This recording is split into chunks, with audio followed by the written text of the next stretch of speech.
Recently क्या हुआ कि जो गजपति साम्राज्य आपने या गजपति डायनेस्टी के बारे में आपने पढ़ा होगा एंशिएंट हिस्ट्री में और अर्ली मिडाइवल में, तो उससे जुड़ा हुआ ना एक स्क्रिप्ट देख खोजा गया। एक अगर हम बात करें शिलालेख खोजा गया, और ये शिलालेख कहाँ पे खोजा गया, तो एक नरसिम्हा मंदिर है। नरसिम्हा मंदिर है ना। नरसिम्हा मंदिर कहाँ पे, गुंटूरू में है। गुंटूरू में है। तो यहाँ पर शिलालेख खोजा गया, तो इस शिलालेख में क्या जानकारी मिली कि जो गजपति एम्पायर था वो किस तरह से रूल करता था, है ना, क्या खासियत थी उसकी। तो अब एग्जाम पर्सपेक्टिव से क्या इंपॉर्टेंट हो जाता है कि आप इनकी टाइमलाइन जानो, किस रीजन में लोकेटेड था ये मैप जानो, क्योंकि अगर आपको मैपिंग का काम पता है, मैपिंग पता है, तो एग्जाम मैपिंग से भी कोई क्वेश्चन बनता है तो आसानी से आप उसे टैकल कर पाओगे। कैपिटल आपको पता होनी चाहिए और बेसिक क्वेश्चंस या बेसिक इन्फॉर्मेशन आपको इसके बारे में पता होनी चाहिए।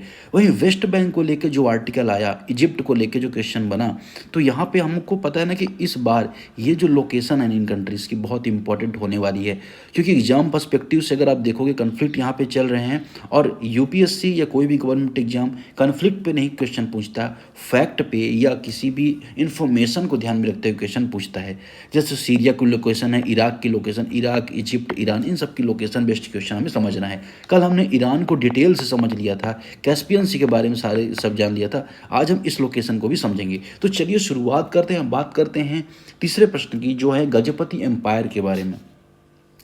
अब गजपति एम्पायर के बारे में अगर आपसे बात करूं, तो गजपति एम्पायर की कैपिटल हुआ करती थी कटक। क्या कैपिटल हुआ करती थी, कटक हुआ करती थी। बाद में जो इसकी कैपिटल है कोणार्क ट्रांसफ़र कर दी जाती है। अब आपको कोणार्क से ध्यान आया होगा कि भाई कोणार्क में एक सूर्य मंदिर है ना। सूर्य मंदिर है जो बहुत ज़्यादा चर्चा में रहता है, क्योंकि वो यूनेस्को के द्वारा संरक्षित भी है। यूनेस्को की जो हेरिटेज साइट उसमें शामिल है। तो क्या किसने बनवाया था ये कोणार्क का सूर्य मंदिर, तो गजपति शासकों ने इस मंदिर का निर्माण करवाया था। जी हाँ, ये इंपॉर्टेंट आपके लिए फैक्ट इंपॉर्टेंट हो जाता है कि जो कोणार्क का सूर्य मंदिर है उसका निर्माण किसने करवाया था। अब अगर आप देखोगे, अब एक और बात यहाँ पे आती है कि कटक कैपिटल थी, तो कटक से कोणार्क किसने ट्रांसफ़र की, तो एक शासक हुआ करते थे प्रताप रुद्रदेव, इन्होंने कैपिटल ट्रांसफ़र की। अब इस जो रीजन की मैं बात कर रहा हूँ, ये आपको उड़ीसा वाला रीजन आपको यहाँ पे देखने को मिलेगा। ये अगर आप देखो, ये उड़ीसा वाला रीजन हुआ। फिर यहाँ पे आंध्र प्रदेश देखने को मिलेगा, कुछ तमिलनाडु का पार्ट है। तो यहाँ पर इनसे पहले किसका शासन हुआ करता था, तो यहाँ पर इनसे पहले किसका शासन, गंग वंश का, गंग डायनेस्टी का शासन हुआ करता था। यहाँ पर अगर आप देखोगे हुगली से लेकर यहाँ कावेरी तक इनका क्या रूलिंग यहाँ पे चलती थी। अब ये जो शासन हुआ करता था ये किस दौरान था, तो मिडाइवल पीरियड में अगर आप देखोगे तो आप पाओगे कि 1434 से लेके 1434 से लेके 1541 तक इस डायनेस्टी का, गजपति डायनेस्टी का रूल यहाँ पर था। ठीक है। बाद में जब विजयनगर से इनका कॉन्फ्लिक्ट होता है, विजयनगर से कॉन्फ्लिक्ट होता है, तो इनका एम्पायर कमज़ोर हो जाता है, बाद में समाप्त हो जाता है। ठीक, तो ये मुगल साम्राज्य कंट्रोल में आ जाता है। अब क्वेश्चन किस तरह से बनेंगे कि जैसे गजपति जो साम्राज्य था किसके द्वारा, क्या कपिलेंद्र देव के द्वारा फाउंड किया गया था, सूर्यवंश जो लाइनेज के थे, है ना, इनके द्वारा फाउंड किया गया था। एक स्टेटमेंट या एक क्वेश्चन डायरेक्ट बन सकता है इस पहले स्टेटमेंट से। दूसरा, it succeed the eastern Ganga dynasty, इसने ईस्टर्न जो गंगा डायनेस्टी थी, पूर्वी जो गंगा डायनेस्टी, उसका स्थान लिया है। क्या ये सही है। The empire extended from the Gangas in the north to Kaveri in the south, ये जो एम्पायर था ये नॉर्थ में जो गंगा रिवर से लेकर दक्षिण में कावेरी नदी तक फैला था। चौथा, the empire eventually decline due the conflicts with the Delhi sultanate, क्या दिल्ली सल्तनत के कॉन्फ्लिक्ट में आने से ये इनका एम्पायर समाप्त हुआ। अब इन चारों स्टेटमेंट्स में आपके लिए क्वेश्चन यहाँ पे बनता है।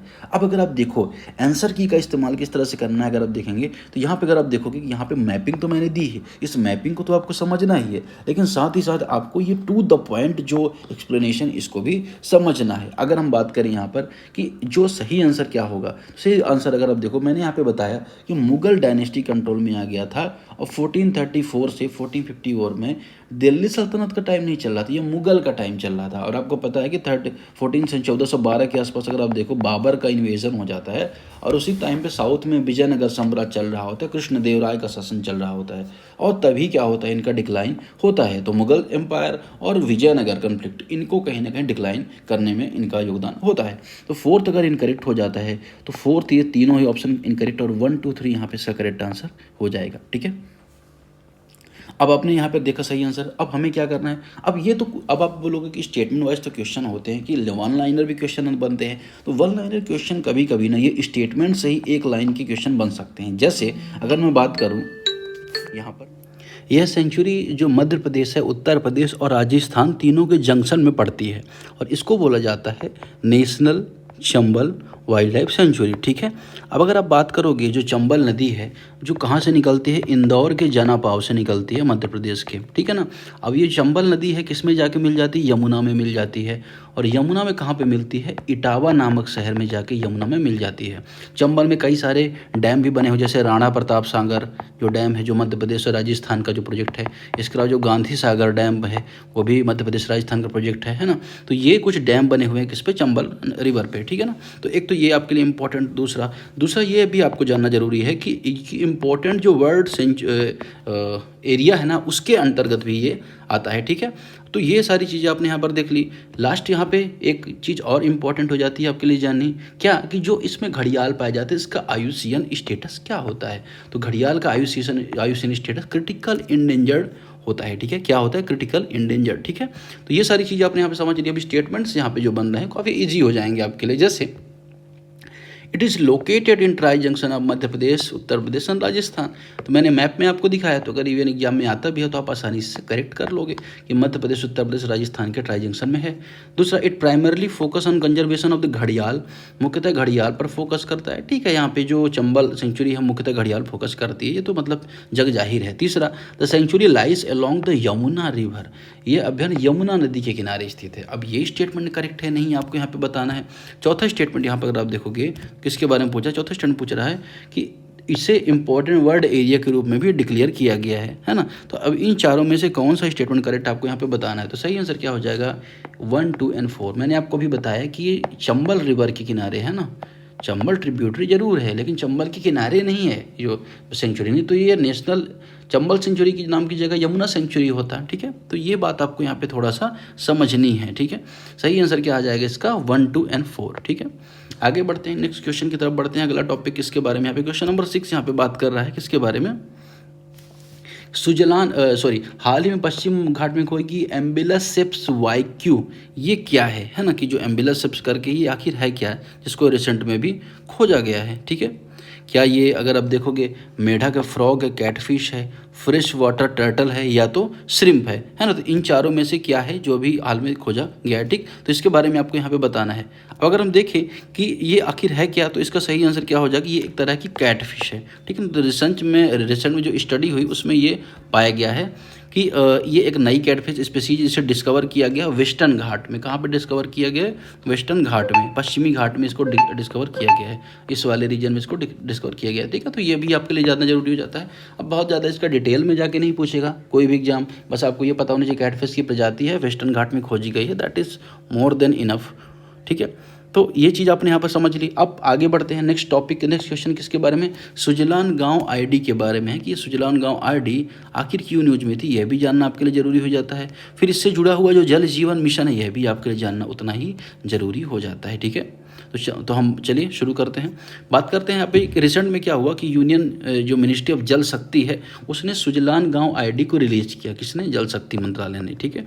अब ये एक क्या है, एक तरह का यूनिक डिजिटल आइडेंटिफायर है। ठीक है ना। ये क्या करेगा, डिजिटल मैपिंग करेगा रूरल पाइप्ड को, है ना, जो वाटर सप्लाई जो हो गई है गांव में उसको डिजिटली मैपिंग करेगा। आपको भी पता है कि जल जीवन मिशन चलाया गया है ना, हर घर जल जो सरकार ने योजना चलाई, तो उसमें क्या किया गया कि सभी गांव में रूरल कनेक्टिविटी में वाटर टैप के थ्रू पानी पहुंचाने का प्रयास किया गया। ठीक है ना। अब उसका एक डिजिटल आईडी क्रिएट किया जाएगा सुजलाम भारत आईडी के माध्यम से। ठीक है ना। अब ये वर्क करेगा 31 से ज़्यादा राज्यों में और यूटीज़ में, है ना।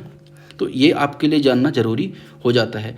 अब अगर हम बात करें तो ये किस मिशन से संबंधित है, तो जल जीवन मिशन से संबंधित है। तो दूसरा ऑप्शन यहाँ पे करेक्ट हो जाएगा। ना तो स्वच्छ भारत मिशन से है, ना अमृत मिशन से, ना नमामि गंगे से है।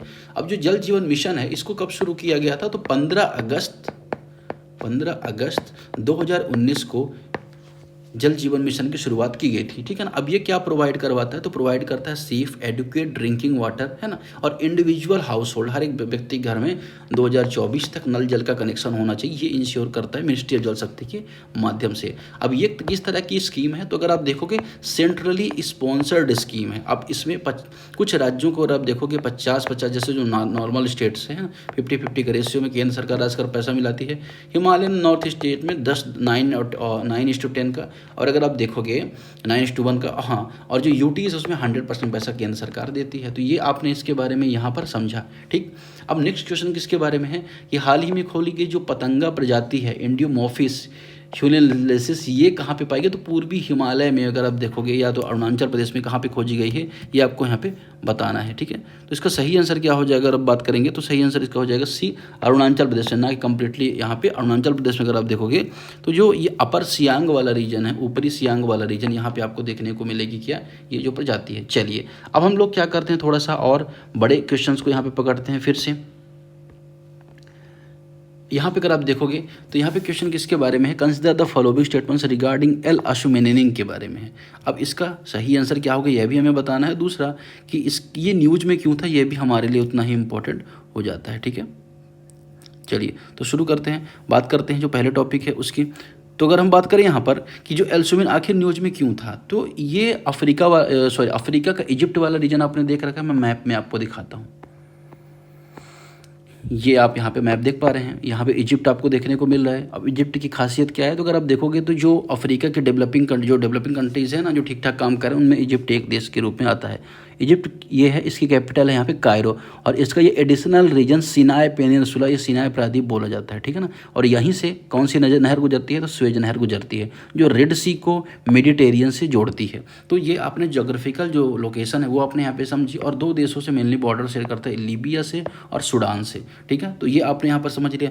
रिसेंट में क्या हुआ कि अभी असुमेनेई एक प्रोजेक्ट है वहाँ पे, जहाँ पे काम कर रहे थे जो आर्कियोलॉजिस्ट हैं, उन्होंने एक बड़ा टुकड़ा खोजा चूना पत्थर का, और इससे एक मूर्ति कंप्लीट हो गई है ना। तो उसके बारे में यहाँ पे बताया गया है कि जो अलुशमनेई है, एक डायनेस्टी हुआ करती थी, ये यहाँ पे हुआ करती थी, कहाँ पे, अफ्रीका रीजन के, कहाँ पे, इजिप्ट में। ज़्यादा डिटेल में नहीं जानी है तो हम स्टेटमेंट्स इसके पढ़ लेंगे, बहुत डिटेलिंग नहीं करेंगे। It is an ancient town located on the west bank of Nile river.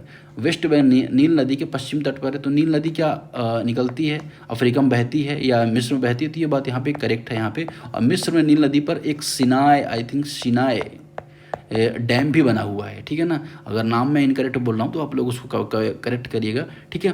अब अगर आप देखो, नील नदी को दुनिया की सबसे लंबी नदी माना जाता है, और अफ्रीका में अगर हम बात करें नील नदी, तो ये अफ्रीका वाला अगर आप रीजन देखोगे, है ना, तो यहाँ से निकलती है और वाइट नील, ब्लू नील के फॉर्म में मेडिटेरियन में जाके गिर जाती है। तो भूमध्य सागर और नील नदी गिरती है, तो ये भी जानना जरूरी हो जाता है। दूसरा, the city was devoted to the god of thought, जो देवता है ना, उसको समर्पित है ये नगर, ये भी करेक्ट है स्टेटमेंट। तीसरा, the ancient Egyptian name of the town was Khmun, meaning city of 9। इस नगर का जो प्राचीन नाम ख्यूमन था, जिसका अर्थ था 9 नगरों का शहर, ठीक है। तो इसमें अगर आप देखोगे सही आंसर क्या हो जाएगा आपका, सही आंसर हो जाएगा 1, 2 और 4, ठीक है।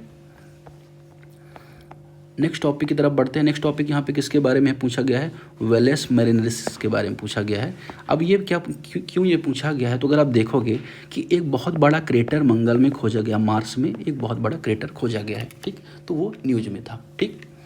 अब इसकी लोकेशन इंपॉर्टेंट हो जाती है, और स्टेटमेंट्स हम यहाँ पे देखते हैं। जैसे बात कर रहा है कि it is the statement of canyon on the Mars, यह मंगल ग्रह पर स्थित घाटियों की एक प्रणाली है, ठीक है। दूसरा, it was discovered during the mariner 9 mission, इसकी खोज मैरिनर 9 मिशन के दौरान हुई थी। तो एक मार्च में मिशन भेजा गया था मैरिनर, और उसी मिशन के नाम पर इस जो क्रेटर जो देखा गया है मंगल पर, उसका नाम यहाँ पर रखा गया है, ठीक है। तो ये दूसरा स्टेटमेंट भी यहाँ पे करेक्ट हो जाता है। अगर आप इसका डेप्थ देखोगे तो जो ग्रेट कैनियन है ना, जो शायद अर्थ में, तो उसकी जो आपको डिस्टेंस है वो 400 किलोमीटर के आसपास, वो इतना वाइडर है। और ये अगर आप देखोगे उसके कंपैरिजन में 10 टाइम्स बड़ा है, ठीक ठीक है। और इसके बारे में चौथा स्टेटमेंट है कि it was the form entirely due to the erosion of ancient river. इसका निर्माण पूरी तरह से प्राचीन नदियों के जो अपरदन उसके द्वारा किया गया था, ठीक है। तो इन चारों स्टेटमेंट में कौन सी स्टेटमेंट करेक्ट है यहाँ आपको फाइंड आउट करने हैं, ठीक है। तो अगर आप देखेंगे सही स्टेटमेंट यहाँ पे क्या हो जाएगा, 1 2 3 4 चारों स्टेटमेंट यहाँ पे करेक्ट आंसर हो जाएगा, ठीक है। अब ये 2 क्वेश्चन यहाँ पे आपके संबंध में दिए गए हैं, पेयर्स में आपको मैच करना है। जैसे जल जीवन मिशन है, जल जीवन मिशन के अंतर्गत एक टूल लॉन्च किया गया है जिसे सुजल गांव आईडी बोला जाता है। अब सुजल गांव आईडी का पर्पज़ क्या है कि जिन जिन गांवों को वाटर टैप के कनेक्शन मिल चुके हैं उनको डिजिटली आइडेंटिफाई करना, डिजिटली मैपिंग करना। क्योंकि जल जीवन मिशन का पर्पज़ क्या था, 2019 में जब अगस्त में लॉन्च किया गया तो इसका पर्पज़ यही था कि हर घर जल पहुंचना चाहिए। और ये इंश्योर हुआ या नहीं हुआ, इस सुजल गांव आईडी के माध्यम से अब क्या किया जाएगा, मिनिस्ट्री ऑफ जल शक्ति करेगी। तो ये जो सुजल गांव आईडी है इसका संबंध आपका जल जीवन मिशन से हो जाएगा, ठीक है। तो ये पेयर्स आप यहाँ पे आसानी से मैच कर सकते हैं। वहीं क्वेश्चन नंबर 10 का भी जो पेयर है ना, इसको मैच करना है। जैसे घड़ियाल के बारे में हमने देखा, तो घड़ियाल के बारे में जो सुप्रीम कोर्ट ने सू मोटो नोटिस लिया, उसका पर्पज़ क्या था कि जो सैंड की माइनिंग हो रही है, रेत का उत्खनन हो रहा है, उस वजह से घड़ियाल का जो कंजर्वेशन है वो निगेटिवली इम्पैक्ट हो रहा है। तो जो घड़ियाल, एक तो आईयूसीएन स्टेटस क्या हो जाता है, क्रिटिकल इंडेंजर्ड है घड़ियाल का, यह भी हमें जानना जरूरी है। दूसरा कि ये जो घड़ियाल का जो प्रोजेक्ट है ये ट्राई जंक्शन में पड़ता है, मध्य प्रदेश, राजस्थान और उत्तर प्रदेश के। साथ ही ये चंबल रिवर से जुड़ा हुआ है। तो चंबल रिवर के बारे में हमने जाना कि मध्य प्रदेश के जनापाव से निकलती है और इटावा जो यूपी में है वहाँ पे यमुना में जाके मिल जाती है। तो एक चंबल किसकी ट्रिब्यूटरी है यह भी हमने देख लिया, चंबल रिवर के बारे में समझ लिया, ठीक है ना। चंबल रिवर पर अगर आप देखोगे राणा प्रताप सागर, गांधी सागर डैम बने हुए, यह भी हमने इसको आसानी से समझ लिया। तो ये भी इंपॉर्टेंट हो जाता है कि आखिर ये कंजर्वेशन किस पे चलाया जा रहा है, ठीक है। तो इन तीनों के पेयर्स भी आपको यहाँ पे मैच करना है, ठीक। साथ ही हमने गजपति जो डायनेस्टी उसके बारे में देखा, तो जो कोणार्क सन टेम्पल है जिसे यूनेस्को के वर्ल्ड हेरिटेज साइट में शामिल किया गया है, ये गजपति डायनेस्टी के दौरान बनाया गया था। किस डायनेस्टी के बाद आई, क्या टाइम इरा था, या अगर आप देखोगे यूपीएससी के जो हिस्ट्री के क्वेश्चंस प्रीलिम्स में होते हैं उसमें कंटेम्प्रेरी जो रूलर्स होते हैं डायनेस्टी, उसमें क्वेश्चन बनता है। तो अगर आप देखोगे तो इसके जो कंटेम्प्रेरी रूलर्स कौन थे, मुगल जो डायनेस्टी थी, तो गजपति डायनेस्टी की कंटेम्प्रेरी पे चल रही थी। अगर मुगल डायनेस्टी नॉर्थ में चल रही थी, वहीं अगर हैदराबाद वाले आसपास रीजन में अगर आप देखोगे, विजयनगर वाले रीजन में आपको जो कृष्णदेवराय की डायनेस्टी चल रही थी, वहीं उड़ीसा वाला जो रीजन था वहाँ पर आपको गजपति डायनेस्टी देखने को मिलेगी। तो ये पेयर्स भी चारों आपको यहाँ पे मैच करने हैं, ठीक है। तो ये हमने यहाँ पर देख लिया। तो आज के डिस्कशन फिलहाल इतना ही, मिलते हैं next day. Thank you very much.